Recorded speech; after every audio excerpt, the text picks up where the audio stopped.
I pay homage to the Buddha. I pay homage to the Dhamma. I pay homage to the Sangha. Can everyone hear me in the back? Do I need to use the microphone? Okay, cool. My big, booming, loud voice is paying off. While we were meditating just now, a fly was becoming very well acquainted with my face. And I'm excited that the fly wants to hear the Dharma. Good for the fly, but it needs to find a better seat. That's what I was thinking while I was sitting. So Bhante Shanti brought up that I am now studying at University of the West. I'm about a month in to my master's program in psychology. It's very exciting. And it's also kind of what I wanted to talk about today. Because about a month in, now 4 weeks, I've been feeling that heat turning up. More assignments due, more reading necessary. Started joining a couple clubs. I started working on campus as a TA, trying to fill in all my reading. I get home at 9:30 at night and I want to spend time with my wife, which means I end up staying up until midnight talking with her, and all of these responsibilities. And at the end of this week, I started to really feel the accumulation of all of that. And I began to feel a bit spread thin. And I think that's something that we can all relate with, something that we've all felt at one point in our lives. Maybe that's most of our lives, in which case this talk should be really helpful. Because one thing that I've been learning about in my classes is the importance of self-care. Now, self-care can mean a lot of different things depending on who you speak to, but psychotherapists talk about self-care as primarily those things that you do that help keep your emotions healthy. The things you do to de-stress and to find balance in your lives. That can be a lot of things for a lot of different people. It can be going on a bike ride, going on a hike, listening to your favorite music, sitting down in the quiet with a good cup of tea. It can be all of these things. But for a therapist, they become important because you're working with a lot of people all the time and hearing about all their problems, and you got this big stack of case files and all these things to write. And certain things can happen if you allow yourself to deplete, to be spread too thin. You might have compassion fatigue. It's hard to relate to a client. Now, it's also important for clients because they're often there for reasons like stress and anxiety and depression. But overall, self-care is something that all of us probably have done in one way or another throughout our lives, and should be doing throughout our lives. Habitually, day to day, finding little things that bring us joy and bring us back to balance. Tying that in, for me, I feel that Buddhism is one of the best ways to self-care. And I'm going to tie that in not only in the sense that it's descriptive, that's just what Buddhism is, a form of self-care, perhaps more appropriately called that than being called like a psychology or a psychotherapy. I feel like that is not accurate. You know, psychotherapy is about mental health, but Buddhism, its ultimate goal, is the transcendence of any concept of I, me, or mine. So I would say it's even transcending the notion of mental health. That can mean a lot of things, but I do think that's important to say. But Buddhism as self-care, that's something that I can relate to and say enthusiastically, for sure, Buddhism is self-care. As a description, but also prescriptively, Buddhism works best when we treat it as a form of self-care. It's very easy to think of Buddhism, the Eightfold Path, the middle way, a lot like martial arts training or a discipline. We even use that kind of language in terms of guarding the senses, training the mind, disciplining the mind. But when we approach it from the sense of self-care, it begins to take on a slightly different quality.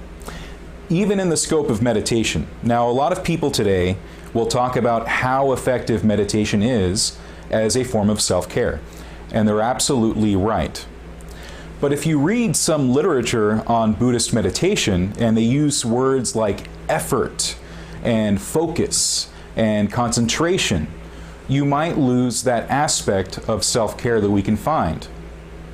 I've talked about this many times in how I approached breath meditation as something that needed to be controlled and constrained. I would focus very deeply on the breath and breathe very forcefully, and I couldn't just relax. But over time, I found that concentration began to develop more naturally, more easily when I relaxed into the breath. And when I could just relax with it, I found that my mind would naturally gravitate to the breath all on its own. It became something that I've heard other people call effortless effort. That's something that I've also used in that sense too. It is something that is focused, but without any form of tension. Recently, I heard a Dhamma talk at Abhayagiri. I didn't actually go to Abhayagiri Monastery physically, but they do have a podcast. Now, if you haven't heard of Abhayagiri Monastery, they are in the Thai forest tradition, and they're up north. And they have great talks you can find very easily online if you just type in Abhayagiri, and we'll work on the spelling if any of you afterward are interested. But one of their monks was also talking about this concept of how we approach breath meditation and how it becomes this thing that we can turn into this very tense practice. And the way he phrased it, which is very much in line with the way I think of relaxing into the breath, he called sitting and enjoying the breath. And when you think about that, for me, it completely changes this notion that meditation is this forceful, constrained, tense activity, but something that we can just open up to. If we're using mindfulness of breathing, then we can just relax. We can just enjoy. And doing that is very restorative. And we find deep absorption in those moments because there's no tension there. There's nothing that we're resisting. Another term that I've heard is guarding the senses. We talk about this in the way we train our activities, our actions, our thoughts. The senses, if you know, in the Buddhist tradition, not only involve the body, but the mind. We treat the mind as a sense. And we talk about how we guard them from all the things in the world. But another way of thinking about the senses is taking care of them, protecting them, rather than guarding them. This fly is still getting around my face. So interested in the Dharma, this fly. When we change this attitude we have of that we must protect ourselves in this way, like a very guarded way, to rather taking care of ourselves. Think about the way we use our senses. Our eyes, plastered to the TV, plastered to our phones. Our ears, constantly listening to the radio or constantly hearing music or people talking. When do we ever let silence and stillness and quiet enter our lives? The same thing with taste. This is something I work on a lot because you can tell I'm a big guy. It didn't happen overnight. It's a long, long love affair of milkshakes and pizzas and nachos and other poor midnight snack choices. But that's one way that we start feeding and overwhelming our senses. In a way, we're not taking care of ourselves. That's another sense of self-care. And so when we talk about a refuge or a retreat from the society we find ourselves in, we're really retreating from these things that might be unskillful, the ways in which we might be damaging or overwhelming ourselves, and not giving us the space we need to take care of ourselves and to heal. This isn't the first time, by the way, I've had this problem as a student. I'm a bit of a go-getter, and I do have a tendency to push myself, and I have this desire to be the best student, the star student. And so even as an undergrad, I would pride myself in how I was running myself into the ground. Multiple cups of coffee. I would skip meals to work on assignments. I was just radiating energy and stress and going, see how great a student I am? And that's not sustainable. I tried that for a long time, longer than I should have. And over time, I felt that wear and tear on my body and on my mind. And we see people like this all the time. We've been these people many times because we live in a culture in the West that is very focused on goals and achieving them. In a few months, we're going to get really close to New Year's Eve. And what's another thing that people do? Make more goals. There's always something to accomplish. We're very uncomfortable with simply being. And yet, that's often the thing that's the most restorative, and when we do it, we're able to spring into action rejuvenated. It can be tricky because it can seem like a selfish act or a lazy act to simply take care of ourselves. So much so that I even found a meme in regard to this last night. Complete happenstance. I was already planning on talking about self-care anyway, but I'm on Facebook, another great use of my time, and I find this meme on self-care, and it's a beautiful little picture. It's got like a table and a cup of tea, we're assuming, and it has this quote that says, "Self-care is not selfish. You cannot pour from an empty cup," something along those lines. And we do have this notion that if we were really compassionate and really wise and really awakened, we would just be giving and giving and giving and giving and never resting and never taking in. But even monks don't do this, by the way. They make sure that they have at least the requisites, and typically these are requisites given to them by the community, but still things that are needed to live a healthy life. You still need to make sure that you're being fed. You still need to make sure that you're taking your medicine. You need to make sure that you're clothed appropriately. You need to make sure that you have a place to rest, a place to sleep. These are requisites that are not only for monastics, but for all of us. How many of us have been so busy that we just decided to skip a meal? How many of us have been so focused on a task that we didn't go to sleep on time, and we feel it the next day, that tiredness sinking into the bones, the grumpiness? There's a reason there's such a long line at Starbucks, and it's not for their affordable prices. It's because of that delicious caffeine that we use to medicate, rather than just rest. Don't get me wrong, I love coffee. It's great. I've been drinking coffee since I was a little kid. Probably because I'm Colombian and that's a thing that we do with kids. Like, here's some milk with a little coffee. And then we add more coffee to the milk over time, and then by the time we're in our 20s and 30s, we're drinking it black. But I do understand why. Because I am totally that person. They would rather drink 2 or 3 cups of coffee a day than to take the time to rest. And I was speaking to someone about this recently, where he was talking about his meditation and saying, recently I've been trying to meditate, and each time I do, I just keep falling asleep. And I looked at him with all seriousness and said, well, why don't you just go to sleep? But that can be tricky because, again, there's a certain way we approach even Buddhism in the West, where it has to be this disciplined activity. We got to sit there and muscle through it, even if we can see and realize that bodily we are quite exhausted. And so I had to tell him, when those moments happen, I just go take a nap. I can always meditate later. He was surprised that I had said this, but in truth, sometimes that's what you need. Everything in balance, everything in moderation. We have to approach our practice skillfully. We have to see our practice as self-care.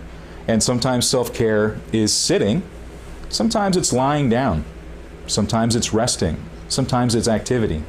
But we have to be aware of those moments and what we need right then and there.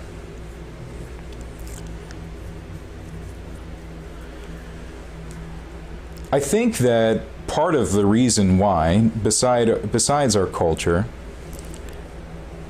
is that we haven't realized how good it is to simply be. It does feel selfish, doesn't it, sometimes? I know that when I retreat to my fortress of solitude that I call my apartment, and I don't go out with friends, and I don't go visit family, and I spend time alone reading a book, it can sometimes feel like I'm doing something wrong. But then I do force myself out there into the world in those moments, and I'm certainly not my best. That's when I'm more prone to get angry and yell. I end up getting on the freeway and I'm stuck in traffic, going to a place I didn't want to go to in the first place. I get there and I start snapping at people, and I'm sitting there and I'm just basically sulking like a kid. I know I'm not the only one who's reacted to life that way, but it can be very demoralizing, especially if you consider yourself a good person, a patient person, a kind person, and then in those moments you seem like anything but. This happened quite recently to me, where after a long week of school and work, I wasn't particularly in a very good mood. And my wife was out spending the day with my mother-in-law. And they had gone shopping, and my wife had gotten a haircut, and they were having this great day. And they thought, it'd be great, let's invite Stephen over to have dinner with us. And so we met up at a restaurant to have dinner. But the thing is, I didn't really want to be around anyone. I had spent the whole week being around a lot of people in a program where we're sharing our feelings all the time. It involves a lot of introspection and a lot of digging stuff up, and we're really just getting in the habit of sharing a lot of things with each other that can be very uncomfortable. And by the end of it, you just don't want to talk. And so there it is, the weekend, Saturday, I don't have to talk, but then people are asking, well, how's school going? What are you studying? Well, tell me about this, tell me about that. Tell me more, tell me more, tell me more. And I've been talking forever, for a whole week. They don't know. So I'm not making eye contact. I'm not talking. I'm trying to retreat as much as I can into myself, even though I'm in this very public space. And it became an issue afterward. I ended up finding out that my mother-in-law was extremely uncomfortable and not very happy with me. She didn't like the way I was talking to her. She didn't like the way I was talking to my wife. She didn't like the way I was interacting or not interacting. She felt like an imposition, like she shouldn't have been there. All of these things that had spiraled out from me simply not wanting to be there. But here's the important part. I could have just not gone. Because if I had respected my own needs and had really thought about it in terms of self-care, I would have known that the better option, really, truly, would have been just to stay home. But sometimes we think that no, I have to sacrifice. I need to push myself. I need to be a martyr. And you really don't. None of us do. Because if I had taken that time to really just rest, meditate even, that's another thing that's been slipping for me recently. And as a Dharma teacher, to be like, oh no, I haven't been meditating as much. Like, oh, but it happens. There's a lot of things going on. I had time that I set aside to meditate every day. And at least two of those days now, I'm having to drive an hour in traffic to get to a university to be a teaching assistant. And that time that I would have spent sitting, I'm now sitting, but now in traffic. Very different. I could have spent that time that Saturday evening in meditation instead. Instead of going to a restaurant I didn't want to go to, And instead of having to speak when I didn't feel like speaking, but it felt so selfish, to just stay home. My mother-in-law wanted to see me. My wife was excited about her new haircut, and she wanted me to see that too. And people were asking things of me. When people ask, we just want to give in. We want to be useful. We want to be kind. We want to be loved and appreciated. And sometimes we feel like if we don't do these things, we won't be, maybe. That if we're not the star employee, maybe we won't have a job. And yet we work ourselves so ragged that our work isn't so great anyway. All of these little things. So I think it's important for all of us to think about what self-care is and whether or not we're actually applying it to our lives. Are we taking care of ourselves? Not only physically, I don't mean just brushing your teeth and making sure your clothes are clean and all that. That stuff's important too. But your emotional health. Are you doing anything about it? And even if you decide, like me, that your Buddhist practice of the Eightfold Path is one of those best ways to provide self-care, are you really taking the time to do those things? Are you guarding the senses? But perhaps we can rephrase that as, or reframe it as, taking care of the senses. Because then we're really just taking care of our body and our mind. Allowing moments of quiet, of stillness, of peace. Making sure that we abide by the precepts, which honestly are also a form of self-care. You wouldn't think so, but skillful speech, all by itself, it seems like it's for others, but it's also for us. Because if you're not lying, a lot less to remember. You ever try to remember a lie or who knows something and who doesn't, and then it just kind of flies out, and then just more discomfort, more stress in your life? The same thing with harsh speech and malicious speech. Gossip can be draining. You wouldn't think so, but it can be, and it's certainly damaging. But when we use true speech, kind speech, pleasant speech, when we make sure to maybe refrain from talking, we find more peace in our lives. And we find that we're not carrying so much stress. And we find that we live the blameless life, which is one of the things that the Buddha encouraged us to do. I know that there are a lot of things I regret saying throughout the course of my life. And a lot of those things were said when I was extremely stressed. Same thing with actions. The most unskillful things I've done, when I really look at why they happened, a lot of it comes down to not paying attention to what I really needed in that moment. I was not taking care of myself. And it didn't only just affect me, it affected others, because we are interconnected. And that's one of the things we try to develop in Buddhism is wisdom, discernment, understanding of ourselves and our minds and our needs. And we find that. We find that when we do retreat a bit. Retreat itself is something that kind of scares us in the West too, because we have all these fun toys and all sorts of diversions, and we're afraid that if we give up the stuff that stresses us, we'll also give up the stuff that pleases us. And yeah, maybe that's true. Maybe that does happen. And maybe that's okay, because maybe the stuff that pleases us isn't good for us. Like milkshakes. Oh man. Very pleasing. Maybe not good for us. I used to really enjoy margaritas and gin. Maybe not so good for us.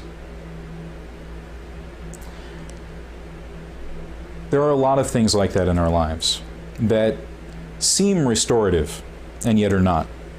How many people turn to those things when they're stressed and tired and worn out? Think about the people that at the end of their day, when it's really rough and it's been really long, decide to go out to a bar or a club, which is not all that relaxing, honestly. I ended up going to a Mexican restaurant on a Wednesday night, and I was there for dinner with friends, and it was delightful. It was great.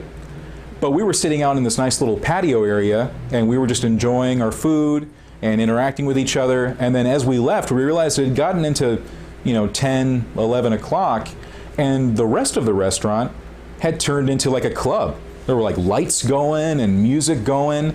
And Wednesday night, you'd think most people are busy, they save that for the weekend. And yet the entire bar was just filled with people, all with drinks in their hands, all probably after a really hard day of work.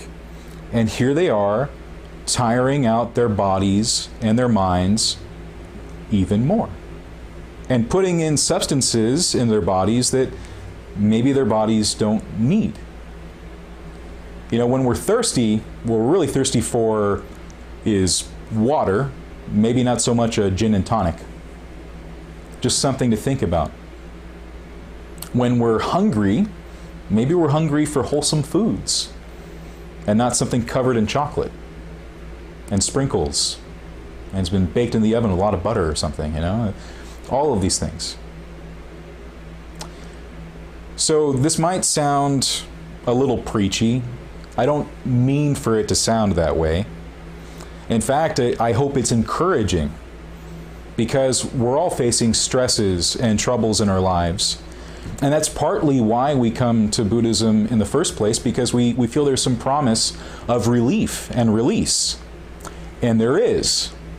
But we got to do the work. Oddly enough, the work of not working. That effortless effort. Relaxing into the present moment, relaxing into the body, retreating from the outside world so that we can rest from the outside world, if only for a time. That's where we find that healing. That's where we find that restoration. That's where we begin to find that peace. I truly believe that that's why the Buddha said that all of that peace and tranquility can be found inside. But it does involve some retreating from the world. It does involve some renunciation. One of those words we don't always like. In any case, let me go ahead and end it there. And I hope that afterward, if you want to ask questions, you may.